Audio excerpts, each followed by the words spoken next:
Olá, sejam bem-vindos à Casa Elefante. Eu sou Nayara Sevestiuk. E eu sou o Luiz Felipe. E hoje, no nosso terceiro episódio de feedback e comentários da Casa Elefante, vamos ler e responder as mensagens que vocês mandaram sobre a primeira parte de Harry Potter e a Câmara Secreta. E vamos do capítulo 1 ao 9. Então, pede mais um café e se acomode.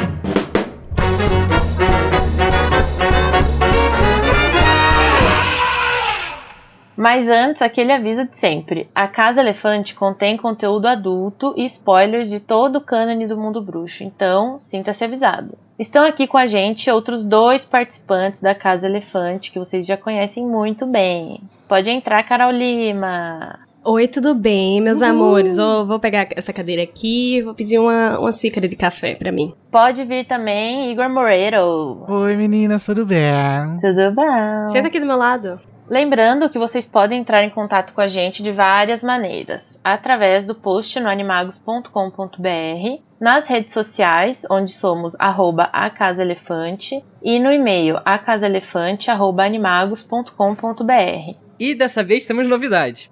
Agora a gente tem um grupo no Telegram. A ideia é vocês enviarem uns feedbacks que vocês tiverem de cada episódio em áudio pra gente. A gente vai poder trazer esses áudios aqui pro Meter na Colher e fazer um negócio meio a gente e vocês juntinho, que vai ser tão bonitinho, tão fofo. E pra acessar é só entrar em t.me/o Grupo Elefante. Estando no grupo, você pode enviar os áudios e marcá-los com a hashtag feedback para eles serem incluídos nos episódios. Cerca ou enviar. Nós também criamos um grupo no Facebook para poder centralizar as discussões dos episódios lá na plataforma. O endereço é facebook.com/groups, GROUPS/A Casa Elefante. Vem conversar com a gente. Vem, pessoal, vai ser muito legal. O grupo está bonitinho. Tudo para mim. E mandem áudios no Telegram, por favor. Se você curte o conteúdo do Animagos e quer nos ajudar a continuar produzindo, você pode nos apoiar através do PicPay. É só acessar picpay.me/animagos e escolher o seu plano. Com a sua ajuda, a gente vai poder continuar produzindo conteúdo acessível e de qualidade para você. O endereço é picpay.me/animagos. Gente, e nós já temos alguns assinantes lá no PicPay que eles vão ser mencionados aqui, porque essa é uma das recompensas, né? Aparecer bem bonitinhos nos nossos podcasts. Então vou falar o nome de todos aqui. Vocês são tudo para mim. Temos o João Moreto. Ai, beijo, João. Lindo! Guilherme De Biasi, beijos, Guilherme. Amanda Gomes, Luiz Guilherme Dias de Souza, Bárbara Rosa, o Jean Vasconcelos, Marlene Zenz, Maria Paula Teixeira Delgado, que tá sempre comentando, João Galiza, a Caroline Michelini, também tá sempre comentando, beijos, Gilberto Soares, Luiz Henrique Silva, Tatiana Ribeiro, Cássio Félix, Daphne Zilioto Carraro, Karina Leal Antônio e a Gabriela Guarese. Gente, muito obrigado, sério, vocês mudam as nossas vidas com essa assinatura, com esse apoio. A gente consegue ter muito mais visão do que a gente pode conseguir fazer no futuro por causa desse apoio de vocês. Então, muito obrigado. Beijo, obrigada, continuem assinando. Ai, beijo, pessoal, muito obrigada. Então, agora, para iniciar a leitura dos comentários do primeiro capítulo de A Câmara Secreta, episódio 18, o pior aniversário. Pode ler pra gente aí, Carol? Então, o primeiro comentário é deste lufano fofíssimo, que é Franco Francinito Wolff. Lindo! Beijo, Franco. Nunca mais vou errar seu nome, prometo. Nunca mais vou te chamar de Francisco. Ele começa assim: esse capítulo sempre me deu uma sensação ruim. Desde a primeira vez que li, lá pelos meus 10, 11 anos de idade. Me dava um desconforto pensar em pessoas da família de Harry tratando o menino como os Dursley o tratavam. Acho que J.K. se esforçou bastante para construir um ranço e enraizar bem no nosso coração esse ódio aos Dursley. Isso entra também na parte da gordofobia. Acredito que J.K. apostou tanto na ideia de tornar os Dursley obrigatoriamente horríveis que despejou neles tudo que era visto como feio e repugnante pela sociedade. Ela demonstra tanto nas atitudes quanto na aparência da família o quanto você deve odiar essa gente e, sim, ela claramente exagera na gordofobia. Não que isso seja de alguma forma aceitável, mas, poxa, J.K., desnecessário, sabe? Toda santa vez precisa descrever Duda ou tio Walter como um obeso mórbido, besuntado em manteiga e fritando no sol é um pouco demais, não? Não dá nem pra tentar defender com o argumento da época em que foi escrito, porque, minha nossa, o bullying que eu sofria por ser gordo na mesma época em que comecei a ler os livros, só quem viveu sabe. Enfim, gosto de pensar que Harry plantou a sementinha do caráter em Duda no 7º livro e que aquilo serviu para um início de redenção pro menino. Um beijo de Lumos, escrito certo, ó, L-U-M-O-S, escrito no... um cheiro no cangote e um abraço quentinho. Tá vendo, Igor? Tem gente que Pois se preocupa. gente, mas a gente vai precisar se retratar, porque encontramos no livro Lumos com U. Verdade. A Lia traduziu errado. Ela mudou de ideia, né? No meio do segundo livro a gente encontra as duas... De vez em quando a gente acha Lumos, depois Lumos. Depois Não dá pra Lomos, saber. aquelas. Então, gostaria de pedir aqui publicamente perdão a todo mundo que eu xinguei porque eu escrevi Lumos com U. Mas, falando sobre a gordofobia, sim, acho que a J.K. Rowling é gordofóbica e acho que ela usa todos os artifícios que ela tem pra fazer os Dursley cada vez mais grotescos, né? Nossa, sim. Isso fica exagerado, né, às vezes. Assim, ela usa de artifícios que estão fora do poder dela, que assim, a sociedade ela tem aversão a pessoas gordas, então ela coloca isso nos personagens que ela quer que a gente tenha aversão. Ela meio que reforça, né? Tipo, que Não, ser sim, gordo então, é daí errado acaba- e é ruim.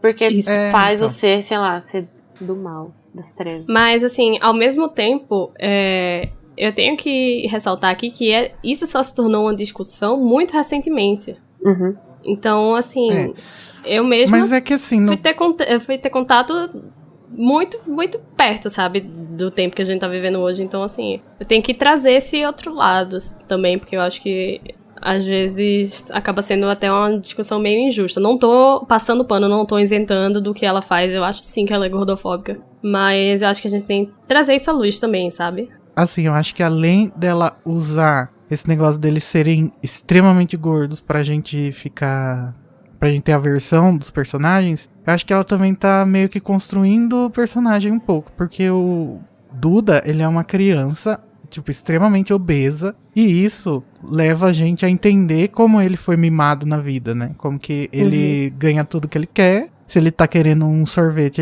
o pai dele vai lá e compra e tal. Então acho que também faz parte da construção do personagem sem um julgamento de valores. Mas, ao mesmo tempo, não, aí narrativa... eu já discordo, que é sem julgamento de valores. Mas na narração a gente sente esse julgamento de valor. E aí a forma como eu interpreto o julgamento de valor sobre pessoas gordas não é como se fosse a J.K. Rowling falando, e sim como o Harry tá observando. Então eu passo o pano assim. Claro, né, que todo pano tem um fim, né, então... Fica esburacado, É, ralo. Sujo. Então, mas essa é uma discussão que a gente trouxe lá desde a Pedra Filosofal, e eu acho que é uma coisa que aparece quase em todos os episódios. Aparece aqui em Câmara Secreta, e a gente que já começou a se preparar para gravar Prisioneiro de Azkaban, a gente sabe que lá no primeiro e segundo episódio é muito pior, porque chega Nossa, a sim. Tia Guida. Então é uma coisa que vai tomando proporções que eu acho até desnecessário o jeito que ela descreve eles, porque a gente se sente mais afetado, ofendido pela maneira que eles tratam o Harry, não tanto pela aparência deles. Isso, pelo menos na minha opinião, como eles tratam o Harry é muito pior do que qualquer forma que eles tenham, entendeu? O negócio é que é aí que eu vou discordar no não atribuir valores, sabe? Porque é sempre... a descrição do corpo gordo é sempre associado a uma coisa feia, alguma coisa nojenta, uma coisa grotesca, sabe? Então, assim, o Duda tá lá comendo e a sua papada quíntupla de pessoa gorda, de porquinho, balançou. Então, assim, eu acho que sempre tá levando muito aquela associação com o que é feio e o que é ruim, sabe? É muito bem coisa vilão da Disney, sabe? Você é feio, logo você é ruim. Então, assim, eu que não sou uma pessoa gorda, eu cheguei a me sentir mal várias vezes lendo, então é por isso que eu acho que... nesse ponto que eu vou discordar contigo, Igor, mas eu concordo com todo o resto que tu falou. eu quis dizer que não tem juízo de valor na questão da construção do personagem. Mas que na narração, quando por exemplo, o Harry olhando pro Duda e vendo o porco de 5 queixos, aí sim tem juízo de valor, entendeu? Sei lá, acho que eu não consigo... Talvez eu precise explorar melhor esse argumento. Eu ainda acho que a gente vai ter muita mais oportunidade, principalmente no começo do Prisioneiro, pra falar sobre esse problema. E vai acontecer muitas outras vezes, né? A gente tem também a Nossa, sim. Umbridge, muito. que é gorda. O próprio Neville, né? Mas aí o Neville tem... ele desprova um pouco, né? Porque ele é um personagem gordo legal. Ele é um personagem, ele é um personagem bons. Ele é um personagem gordo legal, mas que legal, sempre que é descrito a fisionomia dele, ele é um menino gordinho, esquecido e atrapalhado, entendesse? De novo, trazendo a associação com características que a gente considera que não são legais. No caso, ela trata ele muito de uma forma destrutiva, apesar dele ser legal. Eu não acho que é mais o narrador o narrador da história. A gente tem essa visão do Neville ser mais legal por a gente conhecer a personalidade dele mais a fundo, por exemplo, em momentos que a gente tem ali na Ordem da Fênix. Mas tirando isso, se a gente pegar só as atitudes anteriores do Neville e como ele é descrito nos livros, você só vai achar que ele é um gordinho atrapalhado, é o gordo engraçado da turma. E ele ressalta um estereótipo daquela criança criada pela avó que também é mimado. Nossa, sim. Mas aí ele subverte isso no final, né? Felizmente, por favor, obrigada. Eu acho interessante a gente analisar dessa forma que eu falei quando eu tava falando também, de que a narração, ela é a percepção do Harry, né? Então, por exemplo, quando ele tá falando do Neville, é assim que ele enxerga o Neville, um menino gordinho atrapalhado. Quando ele tá falando dos Dursley, os Dursleys gordos, mórbidos e nojentos, é assim que a narração coloca pra gente. Os únicos capítulos que não são do ponto de vista do Harry, ou não, a narração não é a interpretação dele, da realidade dele, são aqueles do começo do quarto, do começo do sexto, e em situações que ele não tá presente. Ou pelo menos é assim que eu enxergo a obra.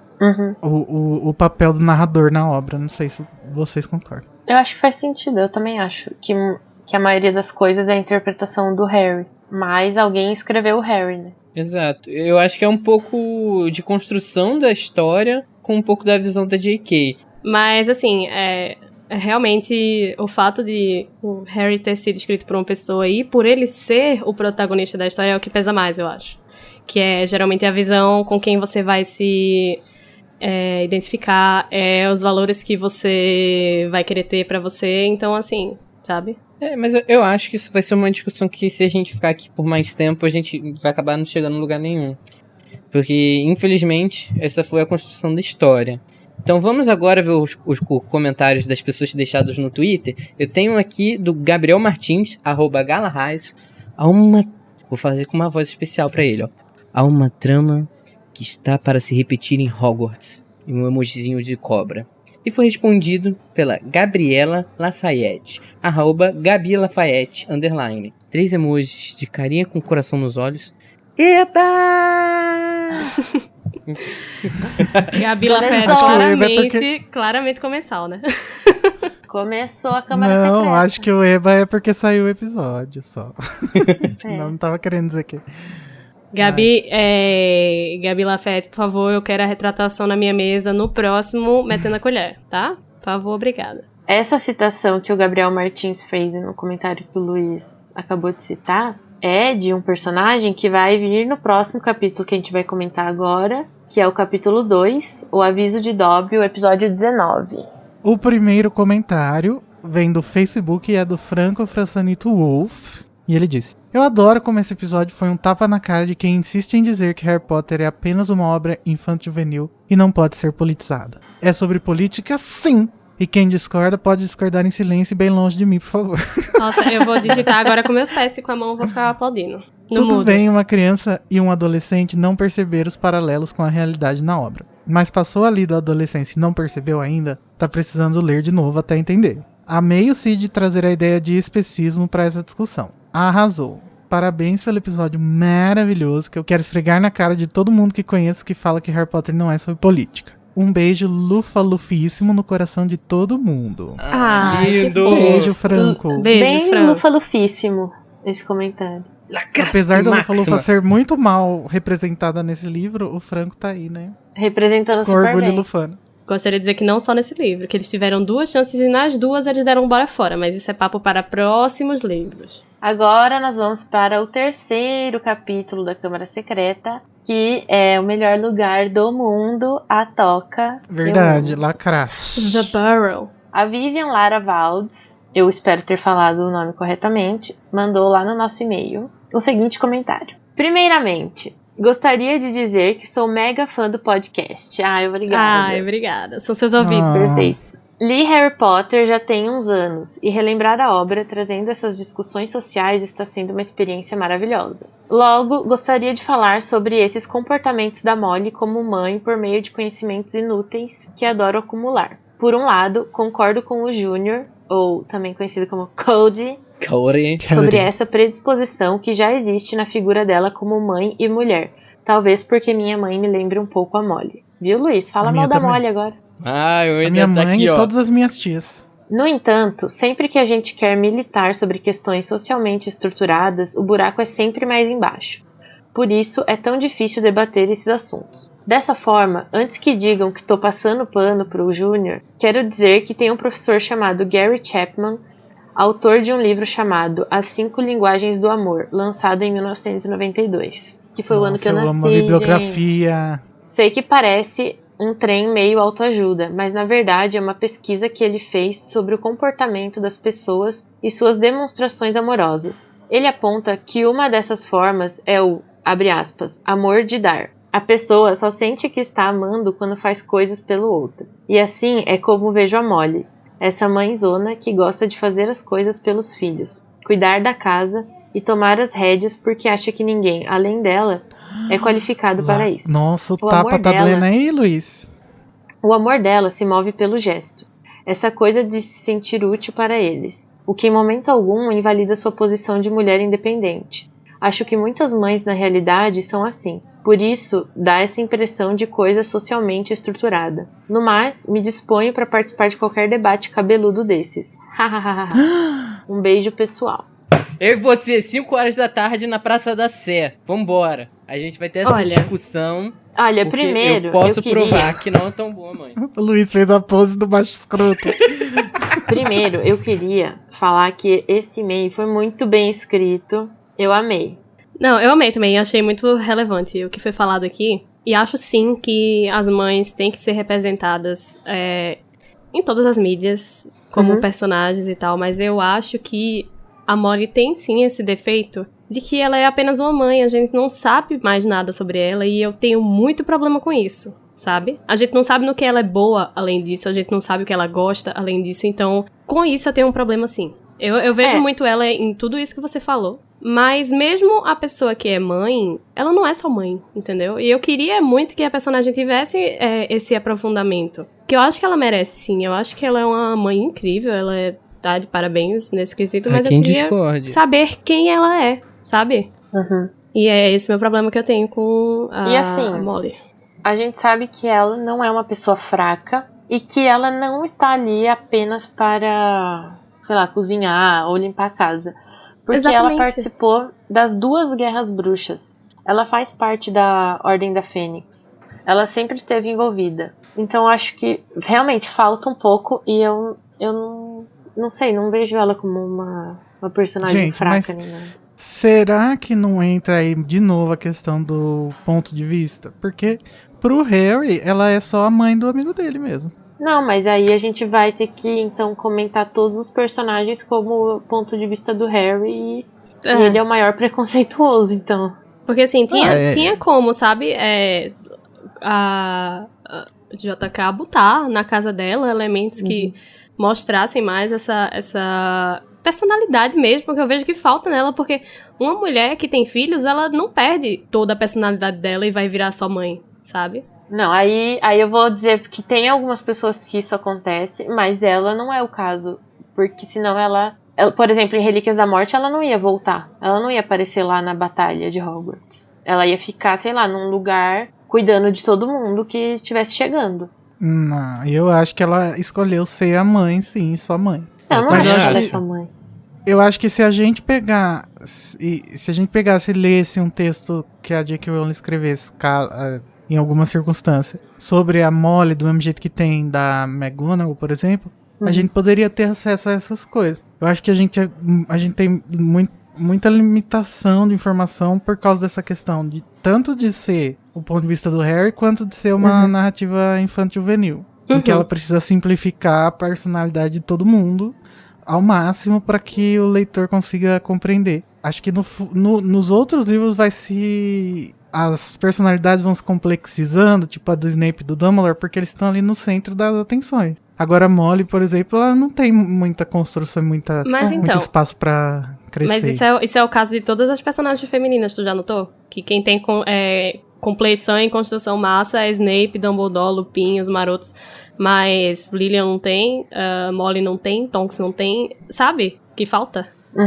Então, mas assim, eu acho como... que a Narcisa, por exemplo, tem. E a Bellatrix também tem uma construção legal. Mais ou menos, né? Já não entraria nesse meio. A Narcisa não é bem uma construção, né? Ela, na verdade, vai meio que na contramão, às vezes, né? De algumas coisas. Mas, assim, eu acho que falta mais, sabe? Mas tudo bem. Mas também tem uma questão que, assim, se ela for só a mãe dona de casa e ela escolheu isso, também não tem problema, né? Porque eu não imagino o Arthur forçando ela, falando, não, você vai ficar aí em casa passando, não, também não. Costurando e cozinhando. O que eu quero dizer é que mesmo a mãe, que é dona de casa, a mãe, ela escolheu ser só isso, ela tem sonhos, ela tem vontades, ela tem personalidade, sabe?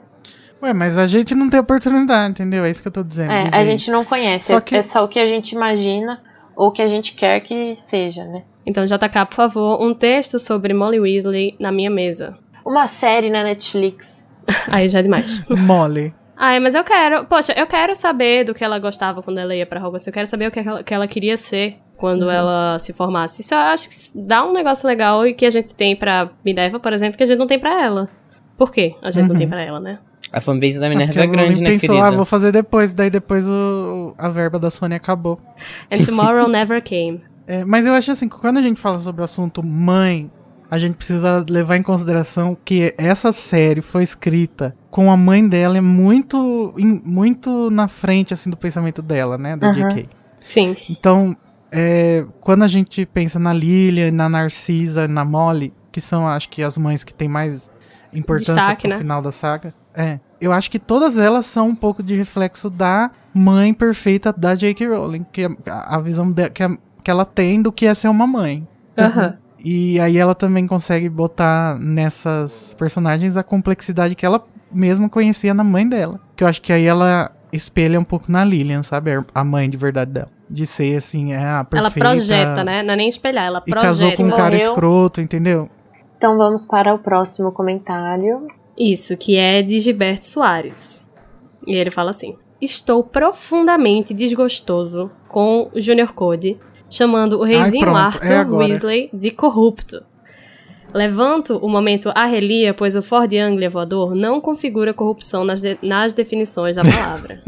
Se for para querer cancelar o pai de família, podia deixar a discussão para os suspeitos ingressos privilegiados na Copa Mundial de Quadribol. Olha, nossa, olha, você meteu os pés pelas mãos aí. Gente, eu não estou nem um pouco preparado para essa discussão. Vocês falando sobre isso nos episódios, eu ficava só assim. Não sei.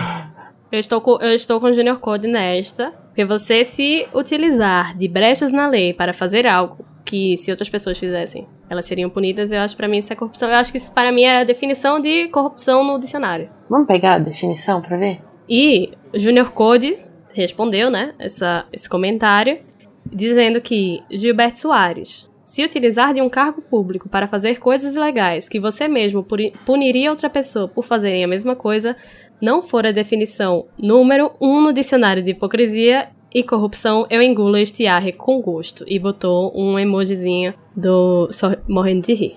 Engole mesmo, Junior Code. Vamos lá pegar então a definição de corrupção. Nayara, por favor. Corrupção: deterioração, decomposição física de algo, putrefação ou modificação, adulteração das características originais de algo.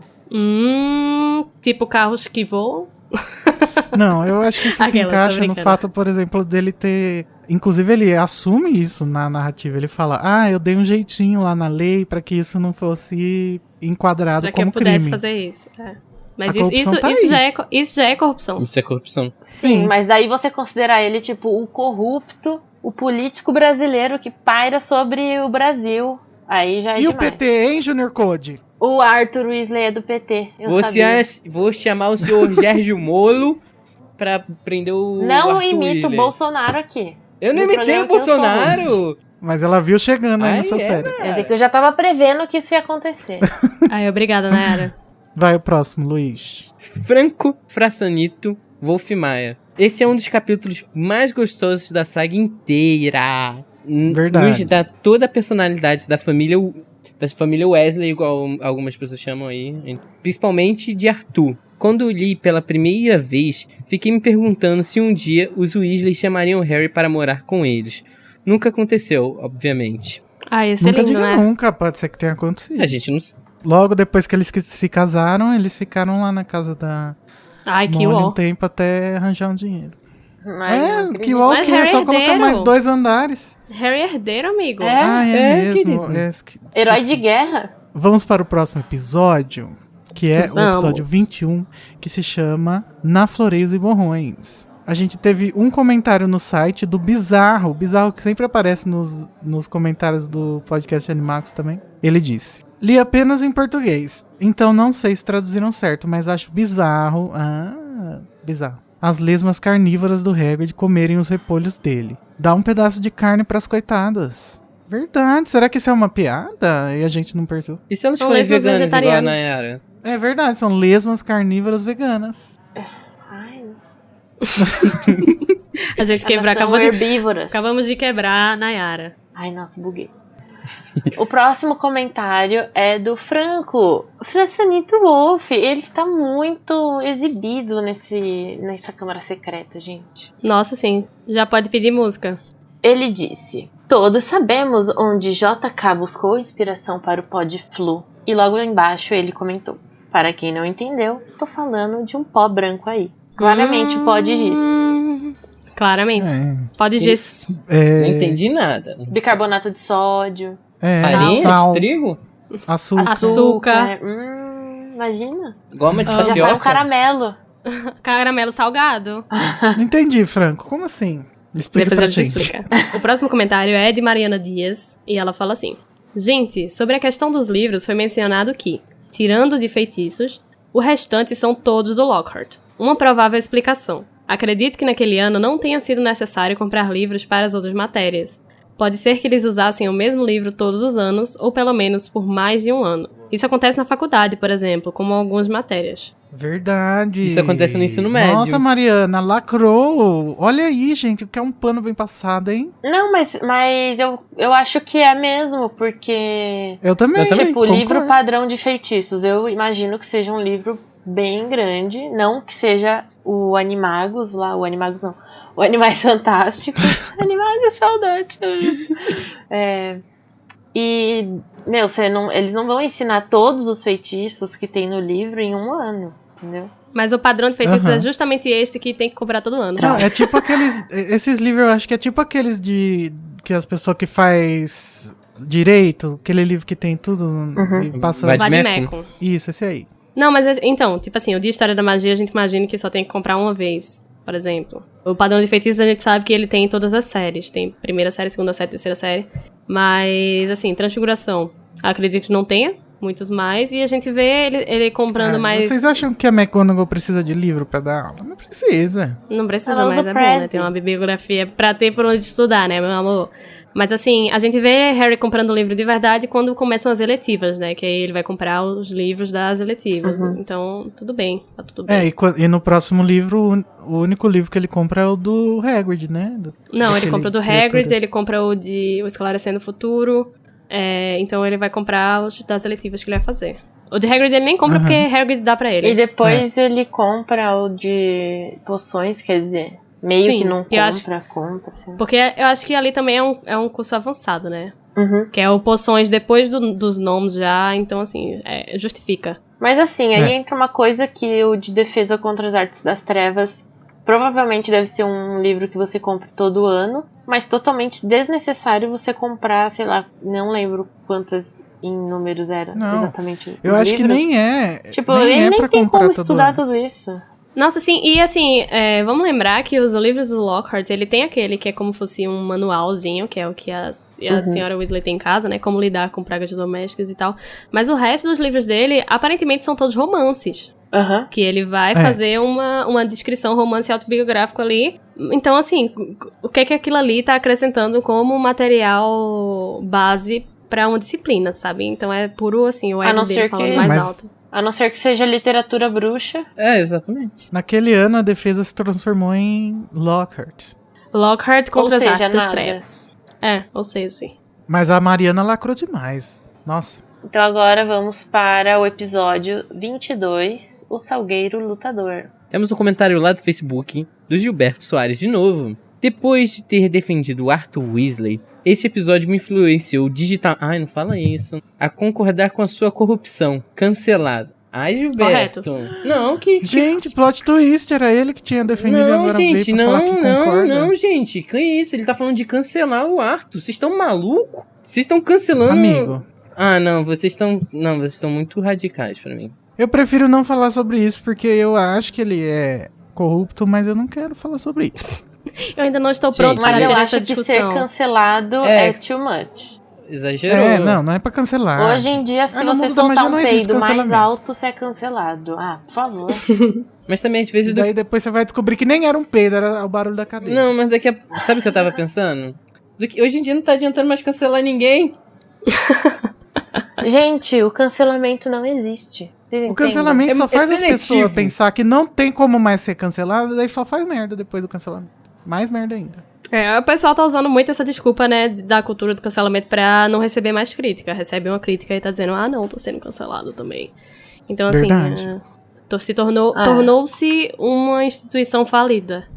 Desde o início, né, mas... Vamos pro próximo, então, que a gente só teve o comentário do Gilberto no 22, e a gente pula direto pro 24, 23 porque no foi 23 esquecido. ninguém comentou. Gente, por favor, comenta. Mas o Gabriel Martins veio pro 24, Sangue Ruins e Vozes Invisíveis, comentar por 5 episódios, que ele deixou um textão lá. Então, Ele veio com sangue nos olhos. ele disse, olá pessoal da Casa Elefante. Olá. Oi! No episódio 24, o Igor lançou uma pergunta no ar. Os escritores colocam as pistas dos mistérios, sejam as verdadeiras ou as falsas, red herrings, durante a escrita, ou só depois que o livro já está pronto, para parecer que tudo já tinha sido planejado? Bom, vim dar a minha opinião sobre. Ai, gente, Eu obrigado. adoro. Quem Eu adoro quando responde as pessoas call veem. to Eu action. adoro também, eu adoro. Talvez vocês conheçam a minha fama de fanfiqueiro do Estação 934, com a fic da Nagini Merope e outras, que virão no próximo episódio do Dia dos Namorados. Mas além de escrever fanfics, eu tenho outros projetos autorais. Escrever é o que eu mais amo fazer.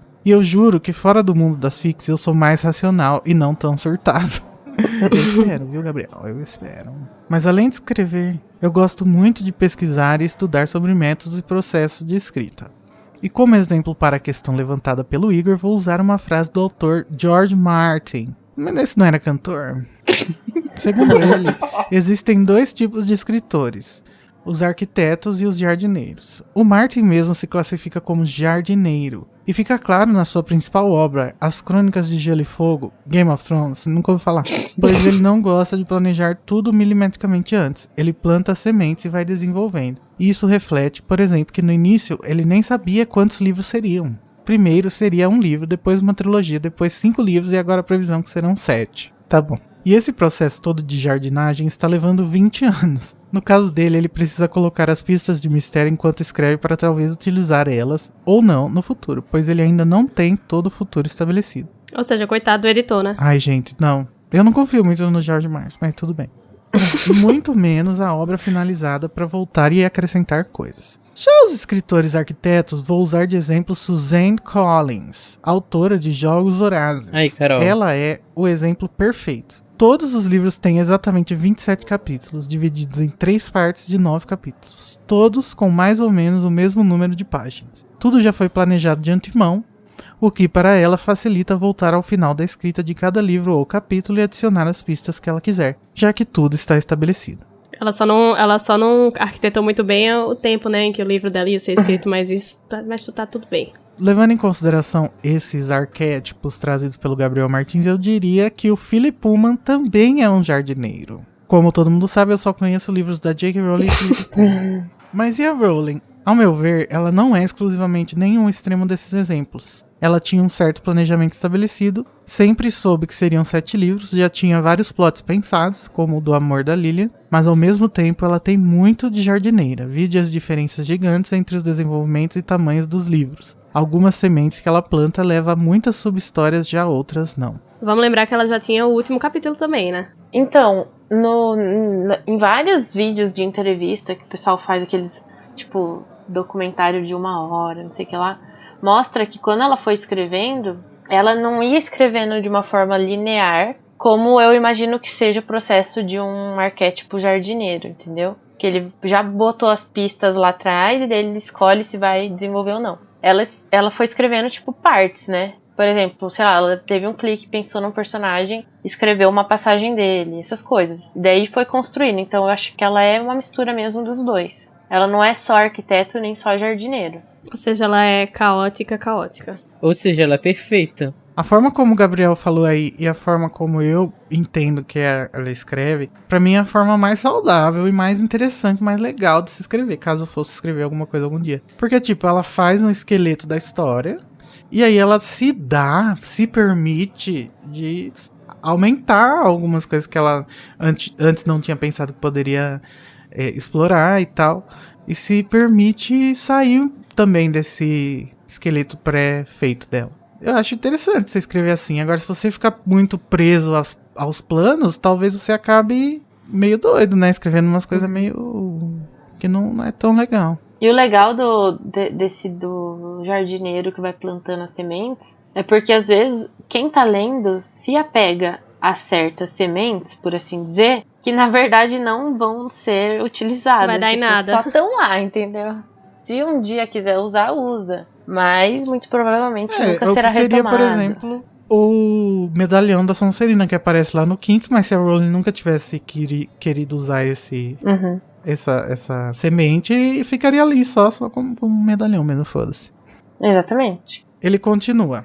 Não cheguei a ler ainda a série do Strike, pra ver como é a escrita dela lá. Mas a Harry Potter, acho que no caso das pistas, ela já começa o livro tendo a ideia completa do mistério e como vão resolver ele. Ela já sabe que foi a Gina e que o Hagrid vai ser Red Herring, mas brinca de jardineira durante a escrita jogando as pistas. Não acho que ela volta após terminar o livro para ir colocando ou tirando coisas drasticamente, senão ela teria evitado o tanto de pequenas incongruências que vocês mesmos da Casa Elefante têm apontado e trazido para a discussão. Não, mas eu não tô querendo dizer que ela volta e relê e refaz. Eu tô dizendo que ela pode voltar, por exemplo, quando o Harry vai lá na casa do Hagrid, ele pode ver a varinha dele, né? Seria interessante. E dela vai lá e escreve uma vírgula falando da varinha. Uhum. Ok, o próximo comentário é da Maria Paula Delgado, que eu tenho a teoria que ela é parente do Renato. No capítulo é dito que Gilderoy era o único que tinha para ocupar o cargo do professor de defesa contra as artes das trevas. Abre aspas, o único mesmo, fecha aspas. Mas a gente sabe que não. Existe pelo menos mais uma pessoa que alegadamente deseja esse cargo, plus tem uma qualificação mais que adequada. Eu sei que esse tema do Snape querer a função e sempre lhe ser negada é um tema comum até o livro 6. Porém, nessa releitura, essa passagem especificamente me salta aos olhos. Exatamente pela omissão que fazem, pela ênfase de que não havia mais ninguém, pela pessoa escolhida, que tem 0 habilidades, bem diferente do Lupin, Olho Tonto Moody e do contexto de posse da Umbridge. Queria saber o que vocês fazem disso. Nessa fase inicial, o Dumbledore realmente não confiava no Snape? Ou ele queria levar o Snape a pensar assim? Ou ele queria que as pessoas de fora dos bastidores pensassem assim? O Severo Snape, a essa altura, já não deveria saber da maldição? Não sei se é o uso da palavra certa. Sobre o cargo? Se existe em algum lugar nos livros alguma explicação, eu realmente não lembro. Olha, talvez...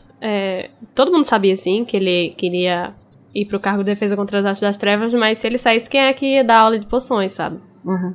Não, exato. E a parte de desconfiança não é que o Dumbledore não confiava no Snape. É que ele não queria que o Snape tivesse junto com as artes das trevas. Se não confiasse, ele não tava nem lá no castelo, sabe? Ele é um ex-comensal que dedurou a profecia pra Voldemort. Então, assim, esse plot da desconfiança, ele não existe. Gente, o Snape, ele é importantíssimo pro lado do Dumbledore. Muito. Ele é o informante do lado do Voldemort pro lado do Dumbledore.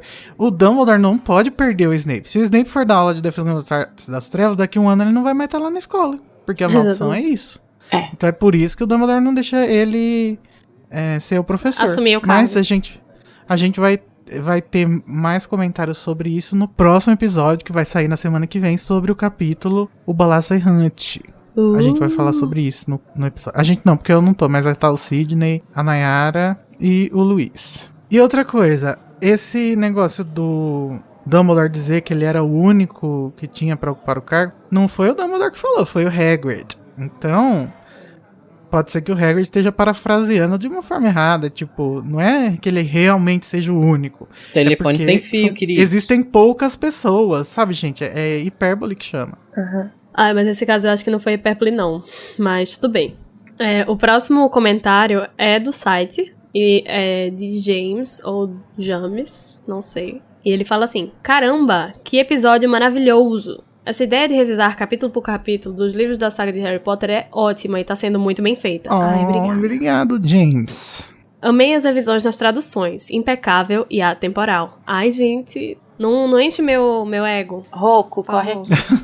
Continua assim, bom pra escutar com calma. Preciso reler os livros de Harry Potter, a última vez foi em 2015. Queria reler em inglês. Eu acho que você devia aproveitar esse momento para reler junto com a gente. Ai, que coisa maravilhosa, bem aconchegante. James. Lê o capítulo, escuta o episódio, lê o capítulo, escuta o episódio. Eu acho que assim você vai aproveitar ao máximo os nossos episódios, porque tem muita coisa assim que a gente puxa, que às vezes vocês não lembram, e estando com o capítulo ali fresquinho na mente, é maravilhoso escutar. Maravilhosas observações sobre a obra. Parabéns, pessoal. Abraços. Atenciosamente, Thiago J. Abraço pra você também. Agora vamos lá para o Facebook. Com o Franco Frassonito Wolf. Viu, Franco? Agora eu falei certinho. E Hagrid sempre se prova a melhor pessoa. Depende do ponto de vista. Nem sempre, mas assim, 99% das vezes. No segundo livro pra frente. E o próximo comentário foi feito lá no Instagram, a Casa Elefante. Nós somos a Casa Elefante em todas as redes sociais. Sigam a gente, comentem por lá. Pelo James N. Art, que é o Thiago José, né? A gente sabe, mas não tá o nome dele lá, mas a gente sabe quem é. Que a gente é incrível. Sensacional. Episódio impecável. Essa arte do Rony no chão vomitando lesmas deu uma nostalgia do Pottermore. Do Justice Pottermore for RPG. Pottermore. Saudades de Pottermore, velho. E o Pottermore raiz, né? Não o que virou depois, muito menos Wizarding World. O Pottermore joguinho, meu Deus. Nossa, o Wizarding World é horrível, pelo amor de Deus. Ele fez uma reencenação dos bloopers do episódio 24, em que pousa um besouro no ombro da Larissa. Gente, se vocês estão parando antes de terminar os créditos, continuem, porque tem bloopers. Tem gente até descobrindo que tem bloopers nos bloopers. Sim. E eu que descobri que só agora que tem bloopers. Eita, né? Não agora, nesse momento, no último episódio que eu vou ver. Bom, agora a gente vai então para o último capítulo do Metendo a Colher, que é a pichação na parede. E o e-mail foi da Maria Paula Delgado. Primeiro, eu interpretei que o Snape estava rindo, ou fazendo força para não rir, do Filch mesmo. Eu pensei em termos de contexto, tipo, o Filch não parava de chorar pela gata. Ele deve ter achado isso um grande melodrama. Não. Acho que ele não ia rir da dor do Filch, mas... Até porque, como a gente viu no livro anterior, eles são ótimos amigos.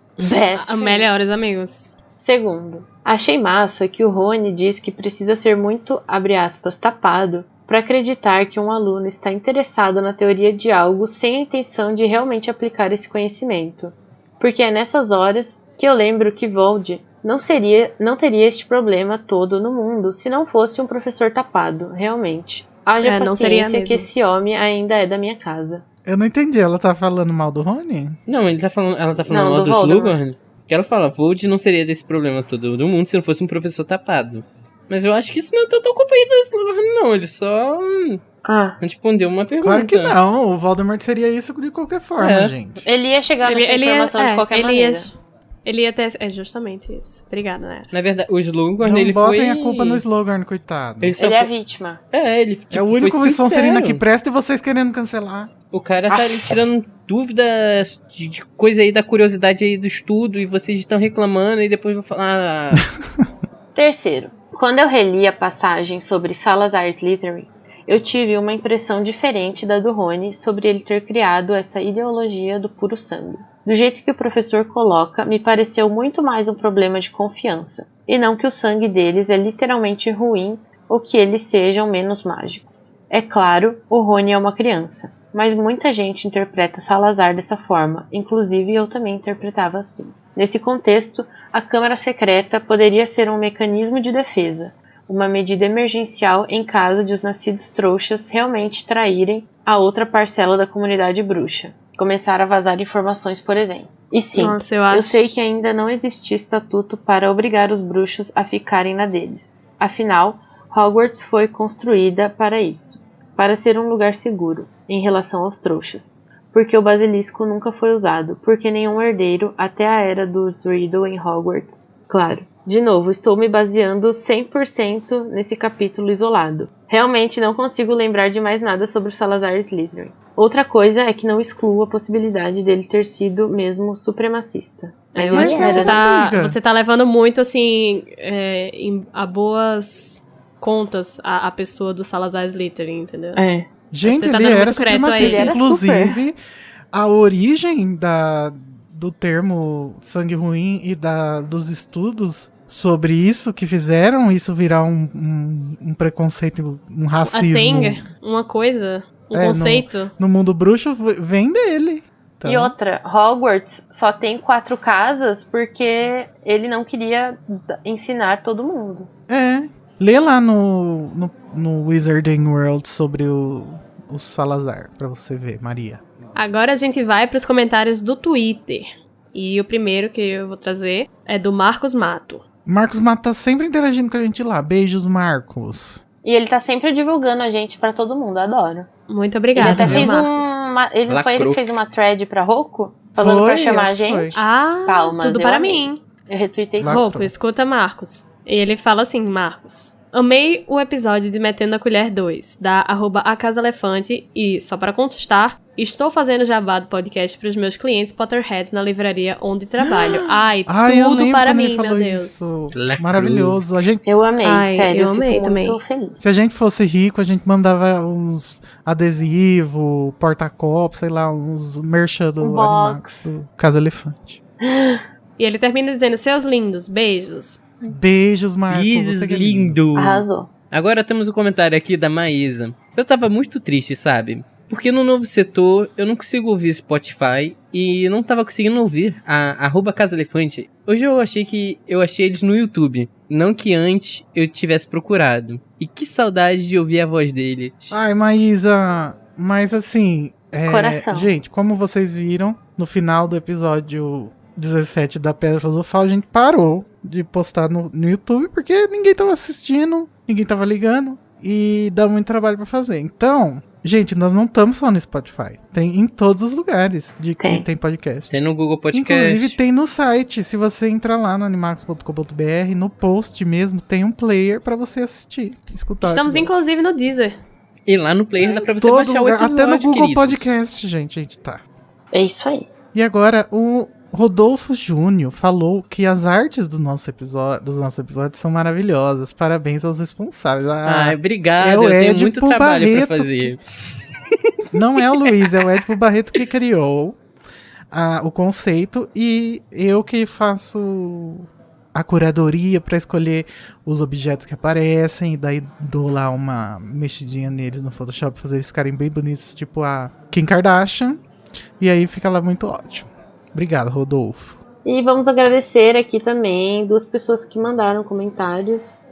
Foram a Carla Simões e o Gustavo G. Almeida. Obrigada pelos comentários. Obrigado, Obrigado, Gustavo gente. Galmeida. Obrigada, Obrigado, Carlinha. Lindos.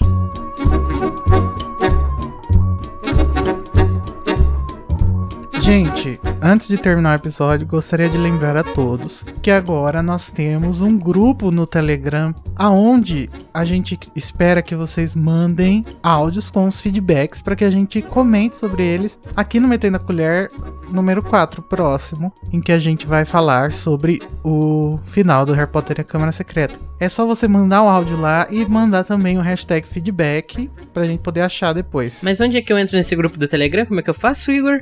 É o seguinte, Luiz, é muito fácil. É t.me/o Grupo Elefante. Inclusive, nós também temos um grupo novo no Facebook. Vocês podem entrar lá no facebook.com/groups, em inglês, GROUPS, /A Casa Elefante. Lá vocês conversam com a gente, sabem tudo que a gente divulga por aí. Inclusive, todos nós estamos lá, os hosts, se vocês tiverem dúvidas sobre as nossas vidas pessoais. Limites, né, gente? Por favor. Não, brincadeira, pode perguntar tudo. Manda mimos. Eu quero mimos. Eu gosto de doce, eu tô dodói. Mandem remédio pra mim. É verdade, é bom a gente falar do coronavírus, né, gente? Olha só, Luiz aqui é dodói com o coronavírus. Gente, se cuidem. Isso não é brincadeira. Não é, gente. Tá Eu mesmo me cuidando, eu peguei. E não cuidem só de vocês, cuidem dos outros. Exatamente. Não saiam de casa, evitem ao máximo. E quando saírem, usem máscara. Lembrando que a máscara não torna você invulnerável. Ela não torna você um super-herói. Então, assim... Super-herói. E lembrando, também se você tiver infectado, é bom lembrar que pra usar 2 máscaras, usar luva, tomar um cuidado com os outros. Principalmente a gente que fica dentro de casa agora, por estar doente, a gente fica um pouco dependente do pessoal de fora. Então é um cuidado que a gente tem que ter com eles, não só com a gente. Não vamos esquecer disso, que é muito importante. É, gente. E fora Bolsonaro, né, gente? Tchau! Tchau! Tchau!